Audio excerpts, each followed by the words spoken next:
We're very excited to be in the third week of our Virtually Speaking Summer Events programme that's been put together with the help and generosity of a number of colleagues, parents and alumni.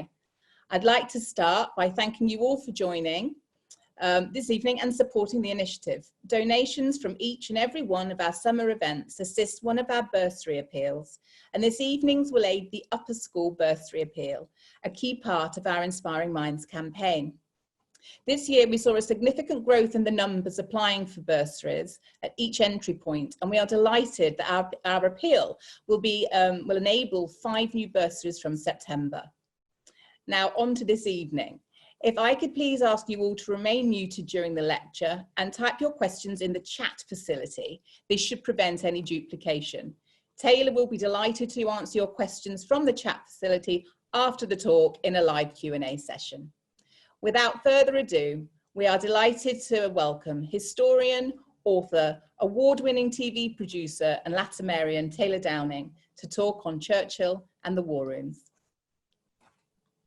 Thank you for tuning in to this talk. The story of the role played by Winston Churchill 80 years ago this summer is pretty well known. The Battle of France was followed by the Battle of Britain, and this by the Blitz. 1940 was a momentous year, and when Churchill became Prime Minister, nothing was certain about what would happen next. Within 2 weeks of coming to power, he had to resolve a deep conflict in his cabinet between those who wanted to negotiate with Nazi Germany to try to avoid certain defeat, and those who, like him, were determined to fight on. Nations which went down fighting rose again, he argued, but those who surrender tamely are finished. We all know about the great speeches he made that bolstered, encouraged and inspired the British people to fight on against an adversary that in a few months had conquered Poland, Norway, Belgium, the Netherlands and France. The words he used about fighting on the beaches, about never surrendering, have gone down into British iconography, of recalling what, in another of his phrases, was the nation's finest hour. Incidentally, there's another 80th anniversary coming up this month that has its resonance in the Latimer community. Churchill spoke of the few being owed so much by the many, referring of course to the pilots of RAF Fighter Command who fought off the threat from the up to that point unbeaten Luftwaffe, trying to win supremacy over the skies of southern England. On 16th of August 1940, Flight Lieutenant James Brindley Nicholson was involved in a dogfight over Southampton. His Hurricane was hit by cannon fire from a German aircraft which set his plane on fire. With flames blazing around his face, he sighted a Messerschmitt fighter. Despite suffering burns to his face and arms, he continued his attack upon the enemy aircraft and succeeded in shooting it down before bailing out to safety. He was the only RAF Battle of Britain pilot awarded a VC for, as the citation said, exceptional gallantry and disregard for the safety of his own life. His nephew, also James Nicholson, was at Latimer at exactly the same time as I was. Jim and I are still very good friends and indeed have taken several battlefield tours to the Somme over recent years to raise money for the bursary appeal.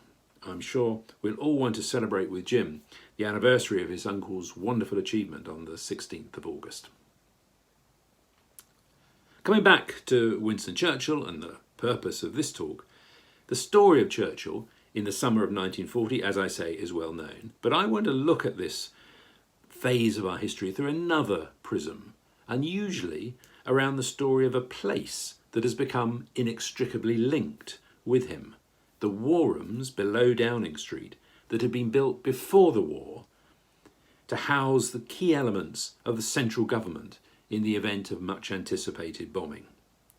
So this is not the story of Churchill as war leader, but a look at some of the techniques he introduced and at some of the ways in which he galvanised the nation, not just in 1940, 80 years ago, but in the years that followed. The film that has been intercut into my talk that you'll see several images from over the next few minutes is taken from a documentary I produced for Flashback Television about the Churchill war rooms some years ago. It includes both some archive footage and also reconstructions shot in the war rooms themselves. And I'm very grateful to Johnny Bohan for editing these sequences into the talk. And some of the arguments that I put forward here feature in my book, Churchill's War Lab. And I seem to have a copy of it right here. It's about Churchill as warlord and the scientists, boffins and mavericks he encouraged during the war years to get any sort of advantage over a determined and far better equipped enemy. So, let's get started. What a difference a day makes. At the start of the 10th of May 1940, Neville Chamberlain was in 10 Downing Street as head of a Conservative government, and there was no fighting in Europe. But at dawn that day, Hitler launched a massive invasion of Belgium, the Netherlands and France, and by evening a new Prime Minister had been appointed in London to lead a national coalition government. For most men, moving into number 10 on the day that 2 million German, French, Dutch, Belgian and British soldiers were battling out for the future of Western Europe would have been a daunting prospect. But Winston Churchill was elated at the opportunity of taking control of the national war effort at this moment during the national crisis. He'd been in the army as a young man.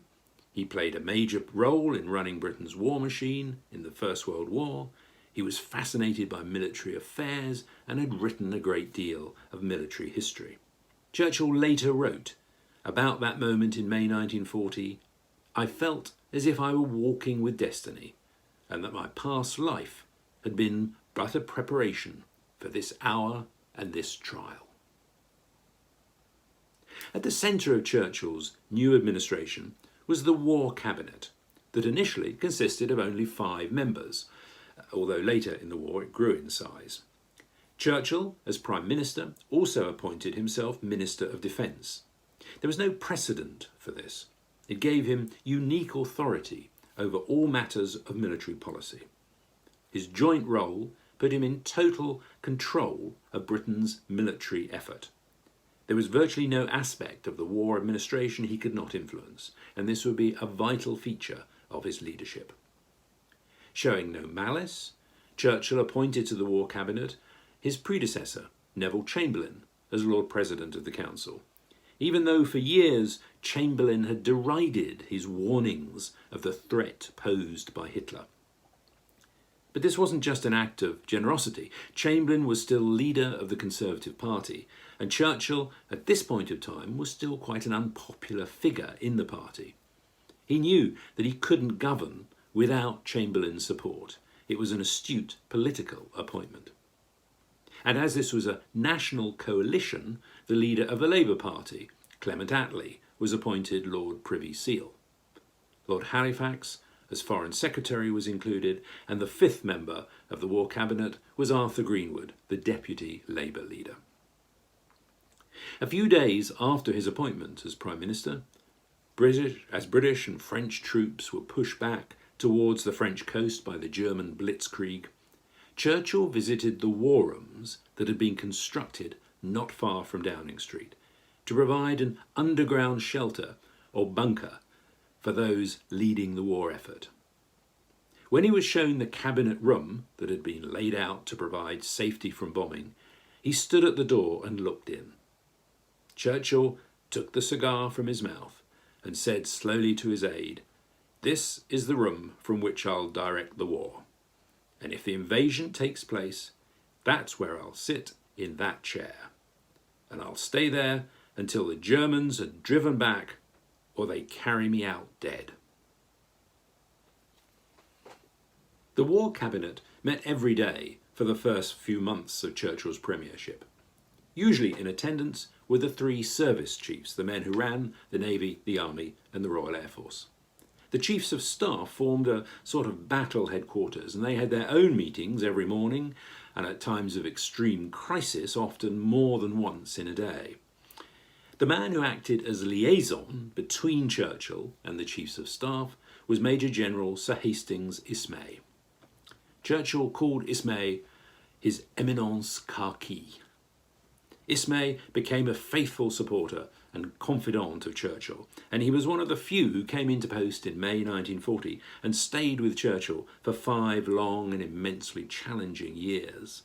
They had a good relationship, sometimes strained but enduring. Churchill's affectionate nickname for Ismay was Pug. Around the Chiefs of Staff were a variety of other committees who fed the chiefs all the information they needed on matters of intelligence, on strategic planning, on the logistics needed to achieve war aims. Everything was streamlined to focus information and detail so the Chiefs of Staff and the War Cabinet could concentrate on making the key strategic decisions, and those lower down the chain could devote themselves to achieving the tactical tasks necessary. Churchill also surrounded himself with a group of friends and advisers whose judgment he trusted and whose company he enjoyed. Today they'd be called special advisers, but that term wasn't in use 80 years ago. At the centre of this group was his old friend Professor Frederick Lindeman, who later became Lord Cherwell, the rather pompous Oxford scientist who was known universally as the Prof. He would meet with Churchill almost daily and advise him on a broad range of topics over the next few years. Churchill liked his clarity of thinking, and Lindeman's memos could be on any subject, from the meaning of splitting an atom to the workings of a hand grenade, from what a gas turbine jet engine was to the real meaning of shipping losses. They were always typed up in large print, double-spaced, and were never more than 2 pages.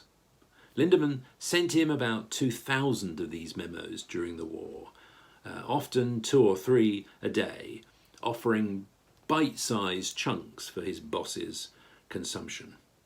Often, if Churchill received a long and complex paper from the military or the civil service, he would pass it on to Lindeman with a note, "Prof, summarise in 10 lines."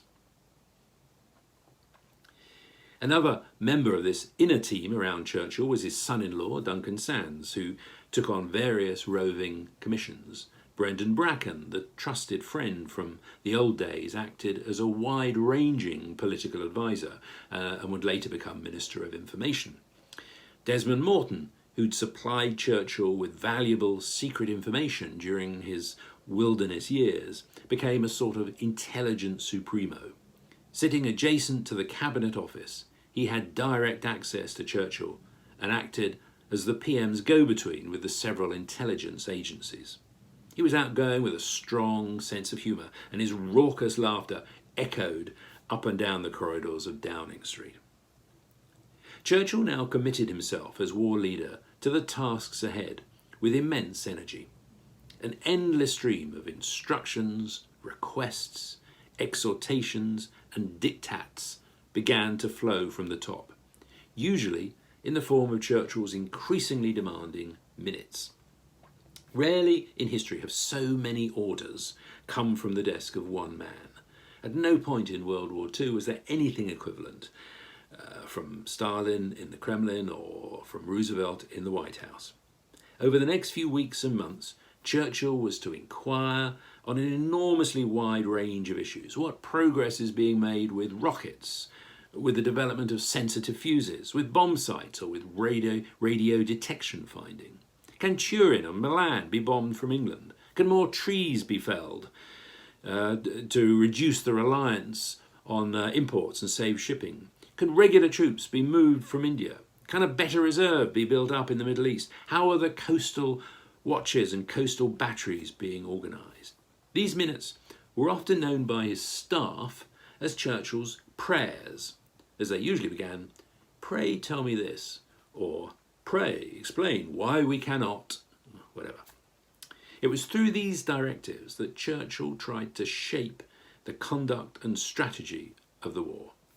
And as with so much of Churchill's personal style of leadership, no detail was too small to escape his attention or interest. He was very much what today we would call a micromanager.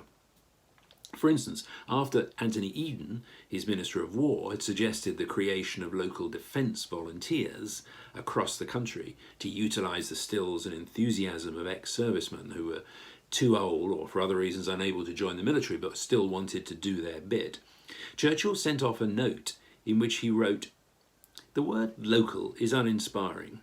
I think Home Guard would be better."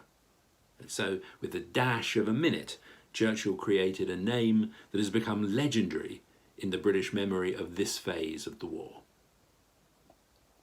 Churchill was a hard taskmaster and wanted things done his way. That, of course, was his prerogative as Prime Minister. But what particularly frustrated a maverick like Churchill was the slowness of officialdom. Fighting a war with the intensity he now was, Churchill wanted action, and he wanted it now, better still, yesterday. Nothing typifies his desire to get things moving better than the red sticker he had specially made, marked "Action this day." When he attached this to a document or a minute, the instructions or requests were to be given the highest priority, and Churchill wanted to hear back with a response within the day. He must have been an extremely difficult leader to work for. No doubt many of his minutes sidetracked exhausted officials from other important functions. He drove his military chiefs to distraction because he always wanted to interfere in minor details that they didn't regard as being the legitimate concern of a busy war leader.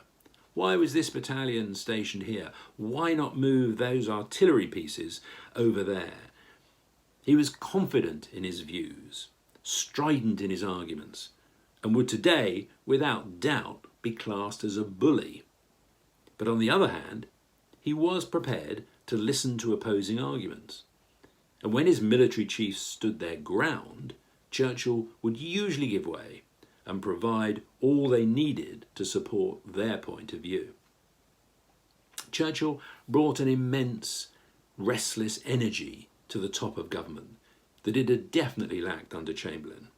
As all management training makes clear today, change needs to start at the top. The chief executive has to be the model and to set the pace. In 1940, staid civil servants spoke of seeing men running from office to office in their hurry to solve problems. Another spoke of a searchlight roaming across government, at any one moment likely to stop on your desk and bring you into the spotlight. Many people claimed that the whole pace of government speeded up under Churchill's leadership. Churchill's day usually followed a regular but rather unusual pattern. Although, of course, every day was different, whenever he was in London, whether working in number 10 or in the war rooms, Churchill liked to follow a routine. He would be woken every morning at about 8 a.m. Breakfast and the day's papers would be brought to him in bed on a tray. Then, wearing his favourite dressing gown, which was green and gold with red dragons on it, he would sit up in bed, propped up by pillows, and work on his boxes. He would read messages and communications, cabinet papers, foreign office telegrams, military reports, and so on. Throughout the morning, a female secretary or typist would be on hand to take down his dictation.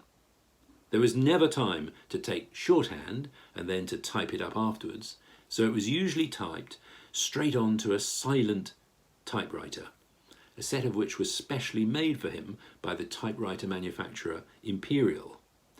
The sound of punching keys annoyed him, hence the need for the silent typewriter.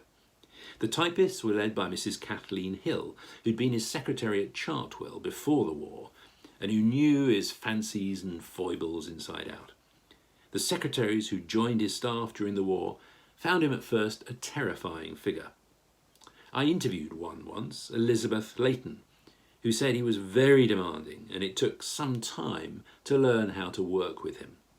She worked for him in the war rooms and described how he would pace up and down and sometimes call out, "Gimme Pug," which meant call for General Ismay, or "Gimme Prof," which meant call for Professor Lindemann. Or he would just hold out his hand and say, "Gimme," expecting the poor woman to know exactly what was meant. sometimes to pass him a black pen to sign a document, sometimes a red pen, or a paper punch which he called a clop, or some blotting paper, or the red "Action this day" label that would be stuck on the front of a minute. On a routine morning, Churchill would stay in bed, sitting up, working and dictating for as long as possible. Most mornings the chiefs of staff would meet without the Prime Minister, and General Ismay would report back on its deliberations. Other officials or intimates might attend him in his bedroom. Several cigars would be consumed through the morning, usually going out as Churchill's thoughts or dictation distracted him, and much fuss and effort would be devoted to relighting the cigar. Half an hour before whatever meeting required his presence, for instance a meeting of the War Cabinet, Churchill would take a hot bath and would dress with the assistance of his valet, Frank Sawyers. Churchill kept up the Victorian habit of relying on a valet throughout the war, and Sawyers was never far from his master, in London, Chequers, or when abroad. Sawyers was short, plump and bald, and in the way of the old-style master-servant relationships was utterly devoted to his boss. Churchill would always go out dressed immaculately, in striped trousers, a black jacket with waistcoat, a spotted bow tie and a puffed handkerchief in his top pocket. If there were no meetings, he would often prefer to wear his siren suit, a onesie boiler-type suit with a zip up the front. It was in Air Force blue. His staff called this his romper suit. Lunch was usually served at 1:30 and would be an opportunity for Churchill to meet and talk with military personnel, politicians or a close set of advisors and friends. Every afternoon, as soon as possible after lunch, he would take a nap or siesta for up to an hour. His closest officials remarked on how quickly Churchill could fall into a sound sleep, even during the most stressful times. This mid-afternoon rest did Churchill immense good, and he would rise, take another hot bath if there were time, and like a giant awakened, would then be ready to start almost another full day's work, with visits to the House of Commons or a round of meetings, and with typists constantly standing by for dictation and officials hurrying in and out as required. Dinner was always served around 8:30. This was another opportunity to meet and talk with senior officials or leading soldiers, sailors or airmen. It was usually a big occasion. Reasonable amounts of wine would be served. The meal was 4 courses and would always begin with soup, and the soup course was like a restorative to Churchill. Whatever mood he was in, no matter how much pressure he was under, his mood would lift during the soup, and dinner usually became a lively, amusing, provocative affair. Most people who describe having dinner with Churchill talk of the countless witticisms and one-liners he came up with during the meal. Strategy would be openly discussed, new ideas and solutions to challenges kicked around, and politics and military affairs freely debated. From about 10 o'clock onwards, Churchill would then either conduct more formal meetings or conferences, often with his military chiefs, and after the formal meetings had ended, Churchill would then usually dictate into the early hours, more minutes or directives to the generals, admirals, air marshals, or outlines for an upcoming speech or broadcast. Churchill enjoyed these late hours, and clearly some of his best ideas came to him then. But the long hours were exhausting for the close staff around him. It's amazing how quickly you get used to going to bed at 2:30, Elizabeth Leighton, his secretary, one of his secretaries, was told when she started working for him. His top military men, none of whom had enjoyed the benefit of a mid-afternoon nap, frequently found these late-night sessions exhausting, often grueling, but sometimes exhilarating too. After a demanding day, or after being cajoled or bullied by Churchill's incessant demands, the Prime Minister would use these late-night tete-a-tetes as an occasion to make up or to make someone feel wanted. No matter how grumpy or stressed Churchill had been during the day, he would always turn to his secretaries in the early hours with with a glowing smile and say, "Good night and thank you," making them feel appreciated. The working day would end at any time from about 2, sometimes as late as 4, and this was kept up 7 days a week. At Chequers, where he often went for the weekend, there was usually a film show, a cinema screening after dinner, but otherwise the routine and the workload was the same. It was not an easy schedule to keep up with. The underground war rooms consisted of a labyrinthine network of corridors and offices. At the centre of the bunker was the map room. Although Churchill was known as a man of words, he loved charts and maps, and to see information displayed visually. A series of colour-coded telephones linked the map room with every part of Britain's military machine. Officers from all 3 services manned the room in shifts 24/7 throughout the war years. Everything that went on here was of course classified top secret. The map room became pretty well the nerve centre of the whole war effort. Next door, the Prime Minister had an office and sleeping accommodation. The head of the map room, Captain Richard Pym, reported to Churchill daily, usually every morning when he was in bed dictating. And a smaller, portable version of the map room travelled with Churchill wherever he went, in Britain or on many of his overseas trips. Every advance, every retreat, every ship and convoy at sea was marked on the giant wall maps. Churchill loved staring at these maps and took away from them much detail about the military position at any one time, sizing up the consequences on the battlefield of the decisions he'd made. There was also a small radio recording studio in the underground complex of war rooms, run by BBC engineers. From here, and from small studios in 10 Downing Street and Chequers, Churchill broadcast those famous speeches that have helped define our memory of the summer of 1940. Churchill framed the conflict in epic terms as one between good and evil, light and darkness, civilization and barbarism.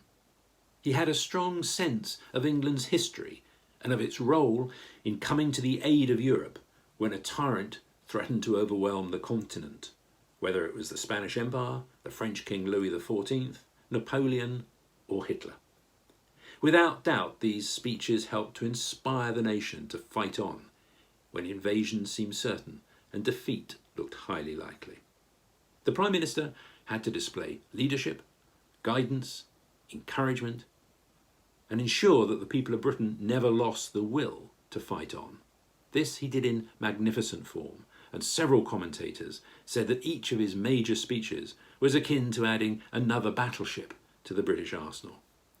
The great American journalist Ed Morrow, who reported from London at this time, summed it up when he said that Churchill mobilised the English language and sent it into battle. A Gallup poll in September 1940 reported an extraordinarily high 88% approval rating, a level of support that politicians today can only ever dream of. Another of Churchill's key tasks in the first 18 months of his premiership was to bring in to keep the United States on side. America was of course neutral when Churchill became Prime Minister, and as President Franklin D. Roosevelt faced an election later in 1940, he was keen to preserve America's neutrality.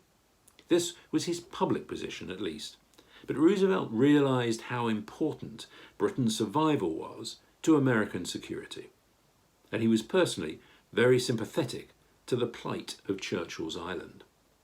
He went as far as he could in supporting Britain through the complex and controversial Lend-Lease programme. Already, before becoming Prime Minister, Churchill had started a regular correspondence with President Roosevelt, but when he took over as war leader, this communication went up a gear, and at the heart of it was a small room in the underground bunker. The room was out of bounds to all those who used the war rooms. It had a lock on the outside of it showing the words vacant or occupied. Almost everyone assumed it was the Prime Minister's private lavatory, where he would go to contemplate the issues of the day. In fact, the room contained the first ever hotline between two world leaders, a telephone link between Downing Street and the White House. Here Churchill would go to call up and speak in person to the American leader. Without doubt, this helped the close relationship, indeed a genuine friendship, develop between the two men. They had a sort of code for discussing matters, and many of the phone calls between London and Washington had a listed agenda that had been agreed beforehand. Much of the discussion wasn't actually on military or political affairs, but was really far more social. Roosevelt addressed the Prime Minister as Winnie. Churchill would always inquire of the First Lady, Eleanor Roosevelt, whom he nicknamed the Duchess. In the first years of the war, the hotline consisted of a simple Bell telephone scrambler, a device that had been commercially available before the war to scramble voice messages and send as a radio signal to the receiver where it would be unscrambled. Because the radio signal was potentially open to being intercepted and deciphered, the phone conversations were governed by strict censorship rules and were listened in on by a censor, one in London and one in Washington. These censors had the authority to interrupt and disconnect the phone link if either man had contravened the strict rules about what could and could not be said. I once interviewed the woman who had been the post office censor, who listened into all the conversations from a GPO office in central London. Ruth Ives was her name, and she was only in her early 20s at the time. Imagine what it must have felt like to listen in to these two world leaders talking, sometimes on quite intimate terms. She couldn't tell anyone what she was doing, obviously, or anything about what she'd overheard. If Churchill was down or depressed, as he often was when he suffered from what he called his black dog, depression, Ruth told me she would go home worrying intensely about the PM's mood and distraught about what would happen to him. But she couldn't discuss this or mention it to any of her family. Like so many officials in the war, she had to remain completely mum about everything. And the authorities were right to be concerned. The Germans did indeed find a way to intercept and unscramble the signal. And within hours of every conversation, Hitler had a transcript of the discussion on his desk. But the transcripts, in the end, revealed pretty well nothing of importance to the Nazis in terms of war planning. Such detailed strategic military matters were kept to more secure telegram lines. From 1943, when Americans started landing in Britain in vast numbers, the use of the hotline increased considerably, and leading military officials needed to speak often on a daily basis with their equivalent figures in Washington. So the US Signal Corps brought in a new form of enciphering system called Sigsali. This was a huge piece of kit that filled 3 large rooms in the basement of Selfridges in Oxford Street. The system enciphered conversations in a far more sophisticated way, and a similar array of equipment in Washington unenciphered the signal. The system was never broken by the Nazis, and the President and the Prime Minister and all the other military and political leaders could talk quite securely. Without doubt, this small room, that even many of the War Room staff assumed was nothing more than the Prime Minister's private toilet, was at the centre of the friendship between Churchill and Roosevelt, and at the building of the special relationship that was so vital to winning the war, and has survived through thick and thin to this day. It's difficult to imagine what the atmosphere must have been like in these underground war rooms. Smoking was permitted, and almost everyone smoked. Churchill, leading by example, of course, nearly always had a cigar in the corner of his mouth. The ventilation system, the air conditioning as it was good for the day, but almost everyone who worked there described the network of rooms as stuffy and smoke-filled. People were relieved at the end of their shift to come up to the fresh air. Although Churchill was immensely proud of the war rooms and loved showing them off to distinguished visitors like the King and Queen, or later in the war to General Eisenhower, ironically he tended to avoid them as much as possible.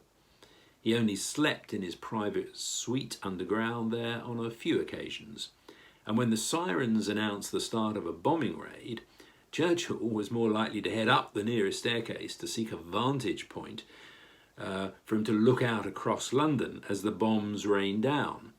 A favourite spot for this was the roof of the Air Ministry. He was always very concerned about the safety of his staff and usually ensured they took proper cover while he headed upstairs to watch the proceedings. The year from May 1940 to June 1941, when Hitler launched his invasion of the Soviet Union, is usually thought of as the principal period of crisis faced by Britain during the Second World War. But things didn't improve for a long time after Britain found itself with the Soviet Union as an ally, and even after December 1941, when the United States came into the war after Pearl Harbor. I'm currently researching and writing a book about the disastrous events of 1942 and the series of military defeats and humiliation, the surrender of Singapore, the dash up the channel of German warships that passed right through the Straits of Dover, the fall of Tobruk. All of these brought Britain to the brink of military collapse, and that prompted further political crises. Churchill was so exasperated by the string of military defeats that he shouted at his chief of staff one day, "Haven't you got a single general in that army who can win a battle?" But of course, eventually a victory in battle did take place at El Alamein in November 1942, and the tide finally turned. Up until that point, Britain had known almost nothing but defeats. Afterwards, the country experienced almost nothing but victories, even if intensely fought. But that's another story, and there's no time for that today. Back in 1940-41, Churchill led the nation through its darkest hour. But the task of going forward to victory would still be long and arduous. Churchill had to prove that he had the right formula and the right people around him to meet that challenge. He is, of course, still a controversial figure. Some see him as a national hero, as the greatest Briton. Others see him as a racist. The debate will go on. But the nation was very lucky to have him at the helm in 1940. He really was the right man in the right job at the right time. And as a footnote to this short talk, I'm happy to say that just a couple of days ago, the Churchill War Rooms reopened to the public. It's part of the Imperial War Museums, and all their venues have just reopened. And I hope to take a Latimer tour around the museum in early October, the tour that was postponed from March earlier this year. If you want to visit the War Rooms and the adjoining Churchill Museum, just as with most national museums, you will need to book your visit in advance. But if you go, I hope some of what I've spoken about will enhance your visit and take you back to that dramatic Spitfire summer 80 years ago. Thank you. Thank you, Taylor. That was absolutely wonderful. And I think we're going to unmute Taylor now and take some questions. You can either probably pop your questions in the chat at the bottom here, if you can. Hi, Taylor. Hello. I'm actually, if it's not too rude for me to kickstart, as you just said, that, you know, people might think of Churchill as a bully, and that obviously in the current day with recent events, people might see him as a racist. Was Churchill a racist, Taylor? Well, it's a good question. I mean, Churchill was born a Victorian. He was born in 1874. He grew up full of Victorian values. He used the language of the time in talking about people. And he was a great believer in the British Empire, which ultimately did rely upon racist values. He thought the British Empire was a fantastic force for good in the world. He loved the balance, particularly of the white dominions that in the 30s and the 40s consisted of Canada, Australia, New Zealand, and even South Africa was regarded as a white dominion. But he never thought that India should have the same status. He never thought that coloured men had the same abilities to rule as white men did.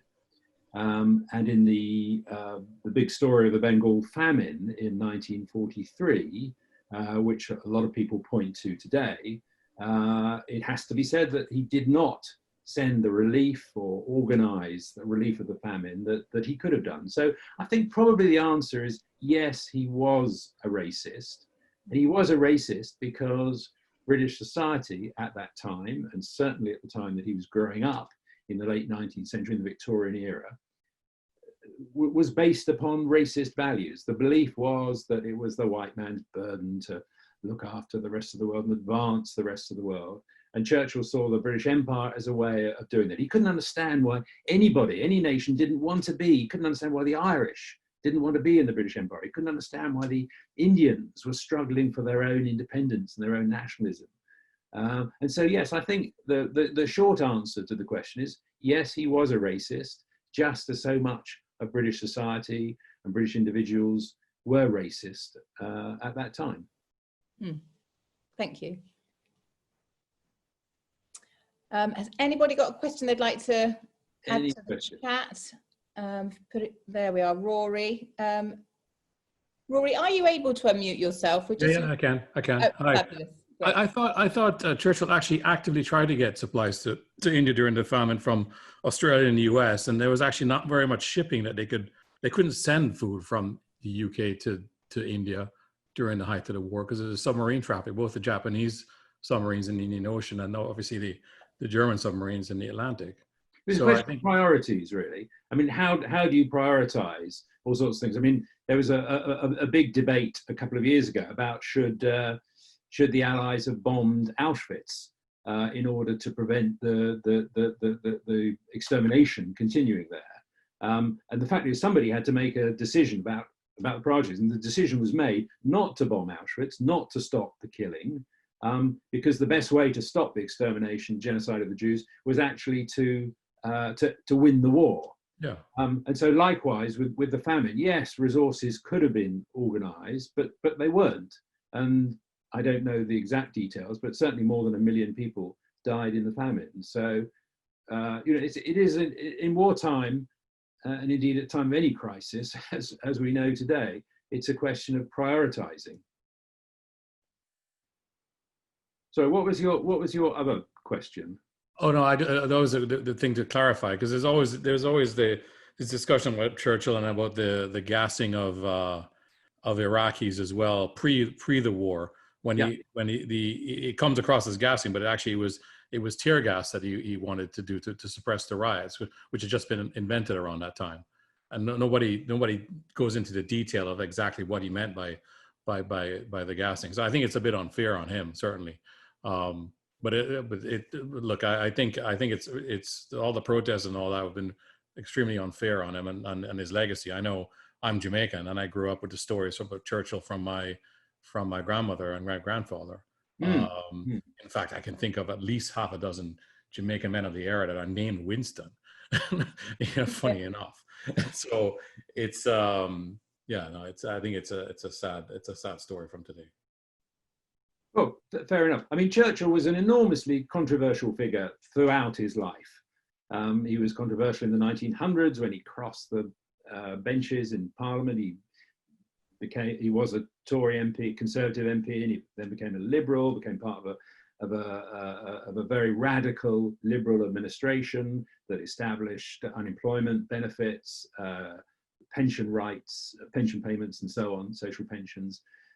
He then went back to the Tory party. He was Chancellor of the Exchequer, that tied Britain back to the gold standard. He was very controversial in the 30s for opposing the India Act. Churchill's life was full of controversy, and that's why, in a sense, it's such an interesting story to analyse. Historians sort of change their views on people and on events as time passes, and Churchill will always be a subject of controversy and debate. And I don't think that's a bad thing at all. Somebody's going to dig up some memo that he sent in 1924 or something, you know, and say, look, what sort of idiot could have written this?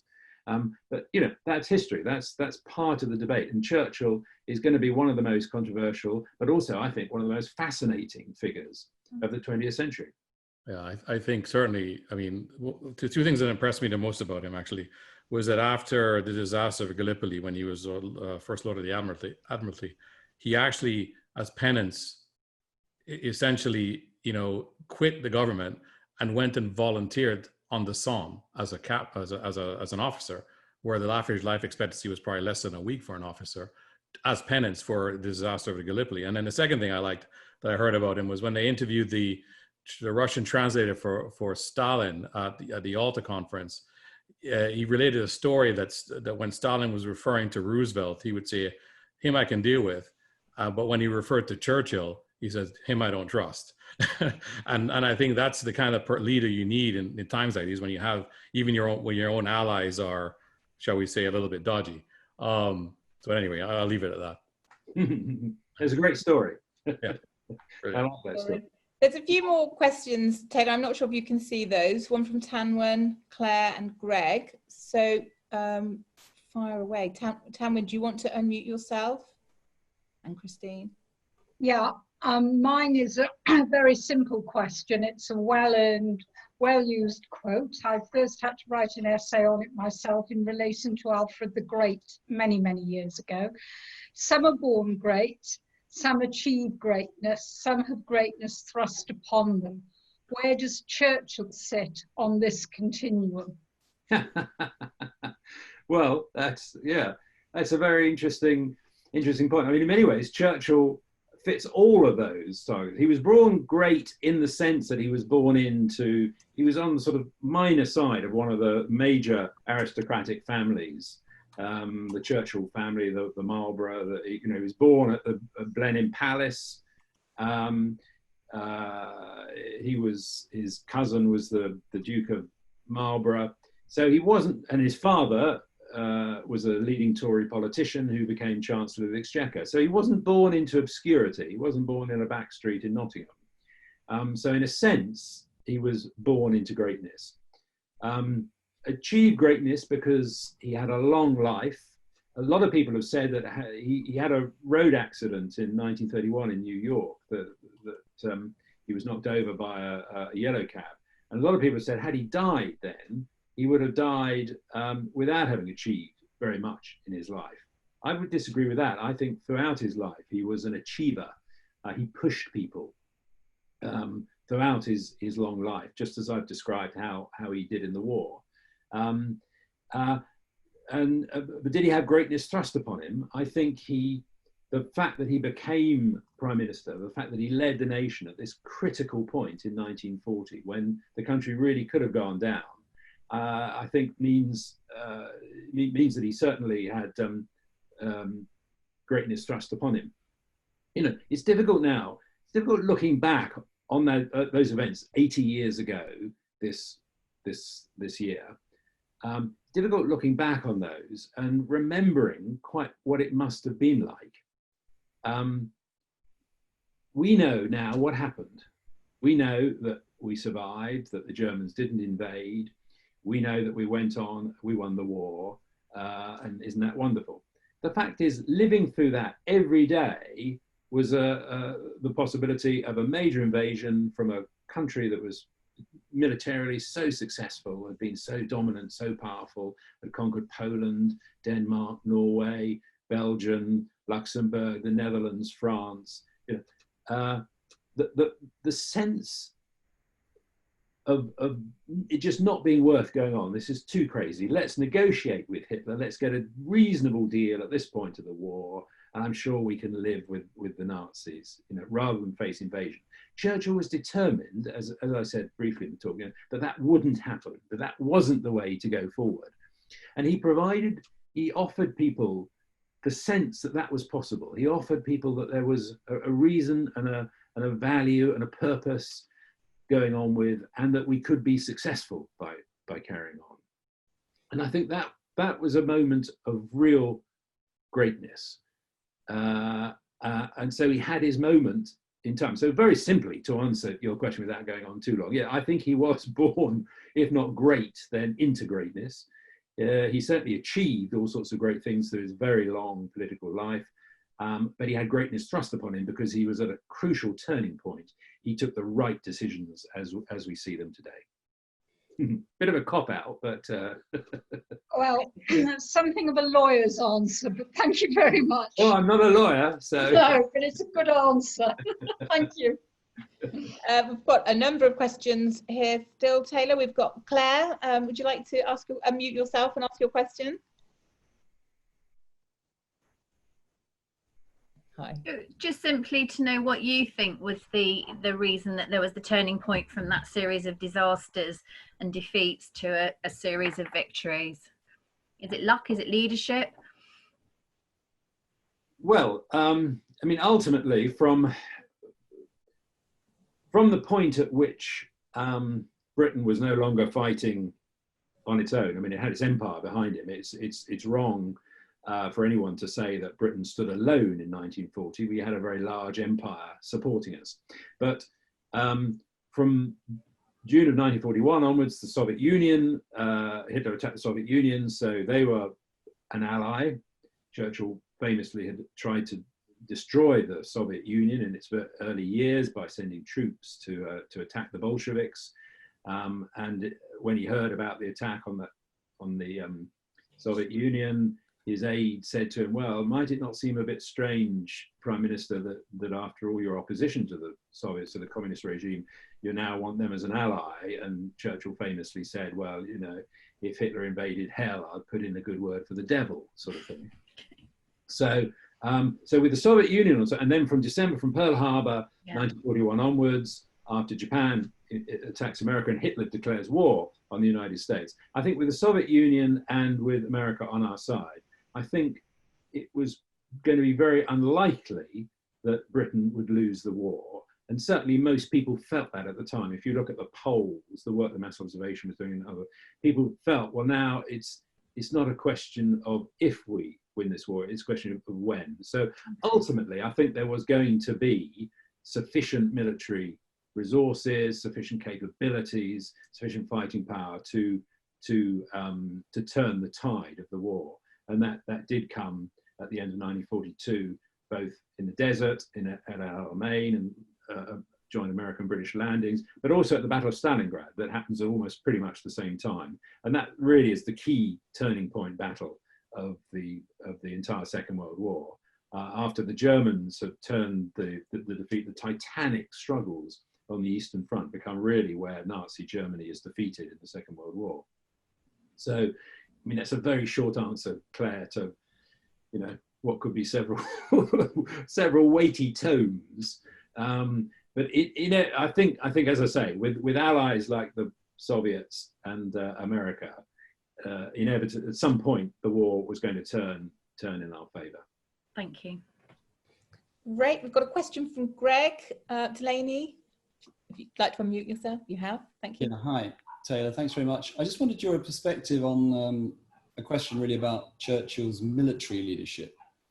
He's a micromanager, as you've said, and I wondered whether, like many micromanagers, he actually got too involved in too much detail on too many occasions. I've heard it said that after 1940 to 41, he really didn't make any significant strategic sort of decisions, certainly not on his own, and that his military leadership has been questioned. So I just wanted your perspective on that. Yes, I think that's probably very true, Greg. I think Churchill was convinced that he was a great strategist.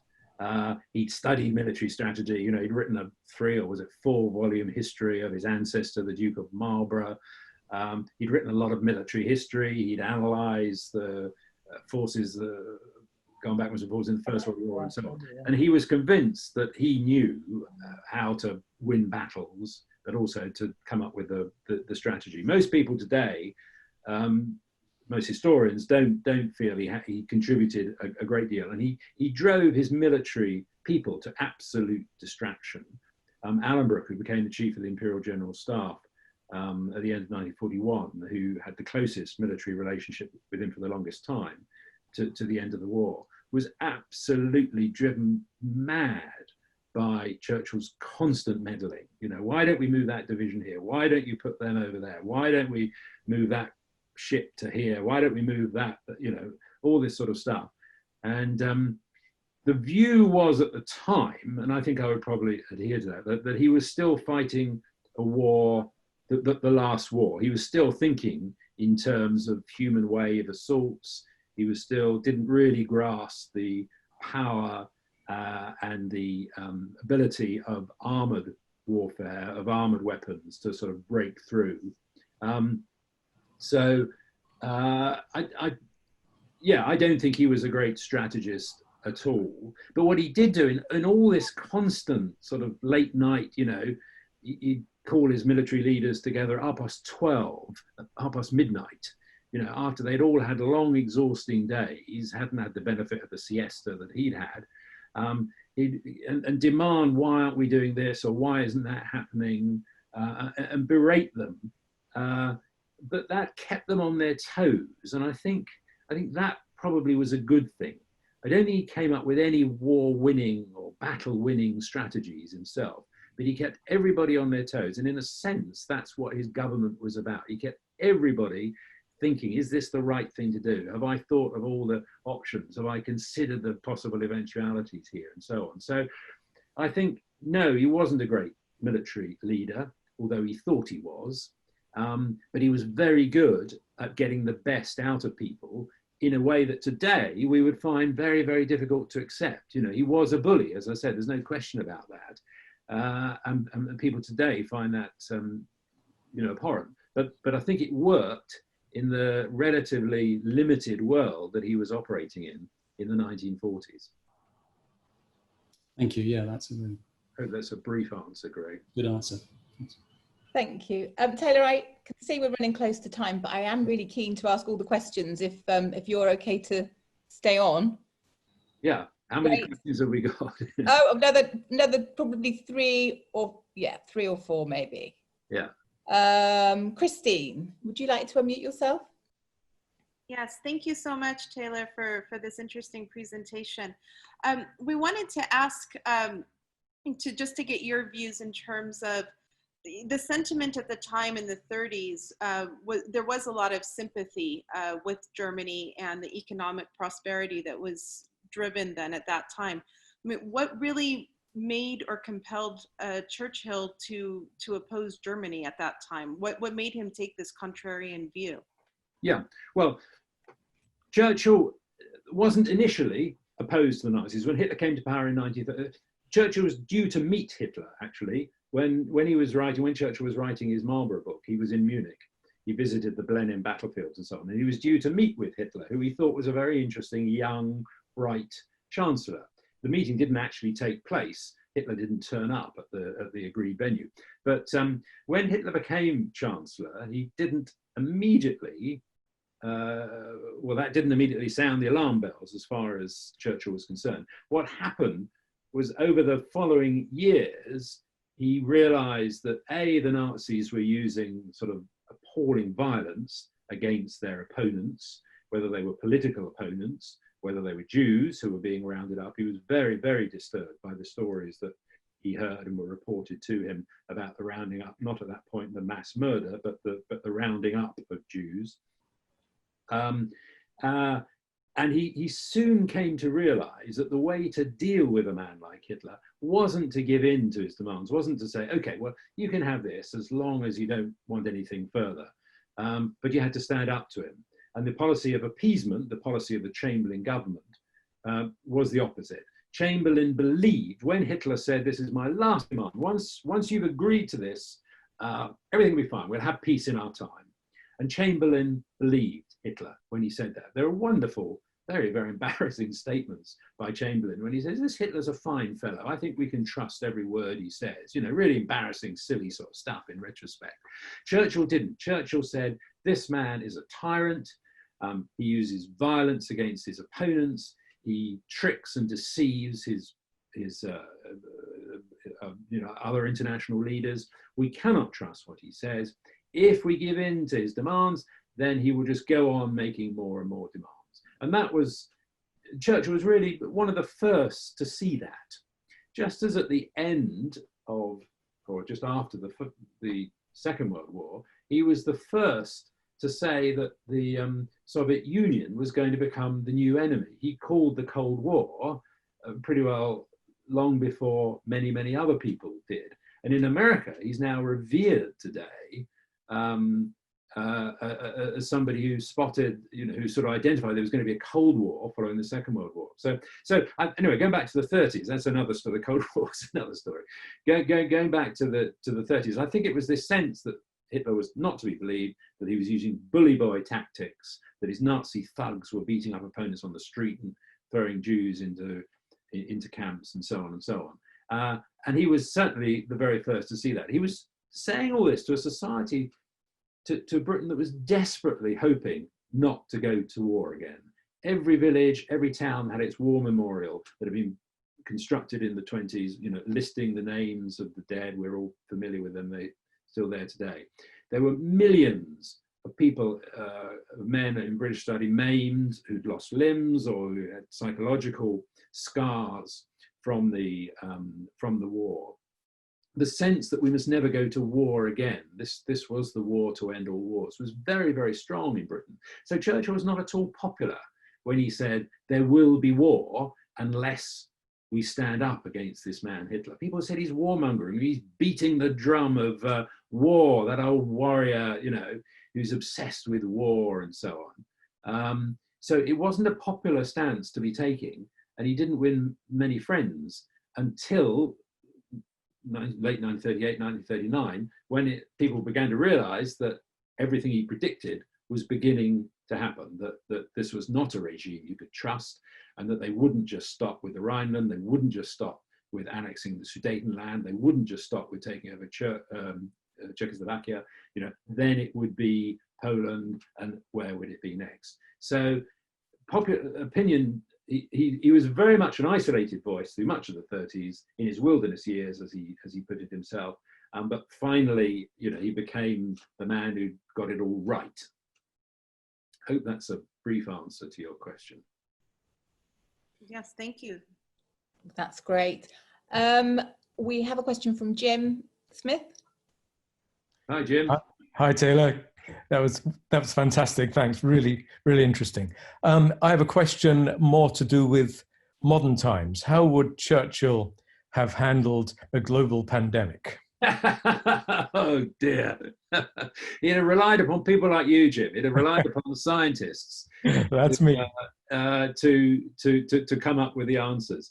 I don't know. I think what he would have done, to be honest, I think he would have provided a form of sort of statesman-like leadership that we can all argue about this, can't we? But just to be controversial, I mean, Boris Johnson believes he's a Churchill. He's written a biography of Churchill. He believes he's a Churchill figure, somebody who's come in. Partly why I was asking, yeah. Yeah. So he very much thinks he's a Churchill figure. He wasn't particularly popular in his party, just as Churchill wasn't in 1940. A bit of an outsider coming in to take control. But I think Churchill, provided speeches, leadership, inspiration, motivation, guidance for people that personally I don't see from our great leader today. So I think he would have provided a purpose, a guidance. He would have been absolutely clear in his instructions. He would have inspired people to put up with lockdowns. He would have genuinely told us that we could get through this, we will get through this, and sort of this is the way to do it. So I think that's, for me, that would have been his role. He would have provided a guidance that I don't personally feel we are getting from today's leadership. Thanks, Taylor. And we have one similar up-to-date question from Claude Green. Yes, thank you. I've come across both Remainers and Leavers who have adopted Churchill as someone who would have voted on their side. How do you think he would have voted at the last Brexit referendum? Well, Churchill was very keen that there should be, after the destruction of the Second World War, He looked around Europe in 1945 and was very keen to encourage in the late 40s the development of a form of unity within Europe. So I think Churchill would have looked upon the position today, a very, very short answer to a big and an important question. I think Churchill would have seen the long view about Britain's role in Europe. He would have said that Britain has a role in Europe. We should stay part of the club. Our voice should be heard, would be heard. And the reason for that is that a unified Europe is the way to stop the wars, of which in his lifetime he saw two, with massive loss of life, by a divided Europe. It was a divided Europe that led to the millions of deaths in the First World War, a divided Europe that led to the Second World War. Yes, that became a global conflict. But so I think he would have looked at the long view and said a united Europe is essential, and Britain's role at the centre of that is a vital role to play. Thank you, Taylor. I think we'd better wrap up. I've got one more question from Alan Russell. If Alan, you could unmute yourself. Yes, hello, Taylor. Hello, Alan. Thank you very much for a lovely evening. I'm wondering, what were the reasons why Churchill lost the election after the war had finished? Oh, a nice simple one, eh? Nice simple one to finish. I mean, lots of reasons, of course. I think partly people remembered in 1945 Churchill's unpopularity. You know, he was still seen with this sort of, he was an old imperialist. People didn't use really the word racist then, but he was seen as an old imperialist. He was seen as somebody of yesterday. He was, of course, an elderly man by then as well. He was, he was 71 in 1945. And he'd said throughout the war, he said, I will not have any discussion about the future, about the reconstruction of the war, following the war, because we have one duty, and that's to win this war. And I will concentrate on doing that. That's what I want to do. We will win this war, and that's my job, to concentrate on that. So whilst the war created a sort of collectivist spirit, a sense that we're all in this together, that what comes out of it must be a better society than we had before the war, Churchill distanced himself from that. No, I'm not having that. I haven't got time for thinking about all these big issues. What will education be like? What will town planning be like? What will the industrial structure of the nation be like? I haven't got time to think about any of that. All we've got to concentrate on is winning the war. So all those debates were rumbling in different places at different times through the latter part of the war, really from 1942 onwards, in fact. And Churchill didn't ally himself to any of those debates. And therefore, in 1945, was, yes, the man who'd won the war, but was he going to be the man who would win the peace? And as we know, the British population in large numbers felt no, he wasn't. He was yesterday's man, not tomorrow's man. That's a very brief answer, Alan, to quite a big question. But I think that certainly, he was positioned looking backwards rather than looking forwards. Can I just ask then, were the national newspapers against him? No, a lot of them were for him, although this sense that he wasn't, that he hadn't engaged with what British society should be like, that was very widely felt in some of the papers. Just to end very briefly on a Churchill one-liner. He was always coming up with brilliant one-liners. Everybody who had dinner with him, went away having written loads of them down because they were so witty and entertaining and so on. On the day that the final results came through, he was in Downing Street, a shattering defeat. He'd been cheered from the balcony only a few weeks before on VE Day, and now in July, he'd been defeated in a landslide election. But his wife, Clemmy, was actually very relieved. She thought he was exhausted, he needed a rest and so on. So he comes down from the office, he goes in to have lunch with Clemmy, and she says, well, dear, she says, maybe it's a blessing in disguise. And he looks at her and he says, well, from where I'm sitting now, it's very well disguised. He's always got a good answer, Churchill. Thank you very much.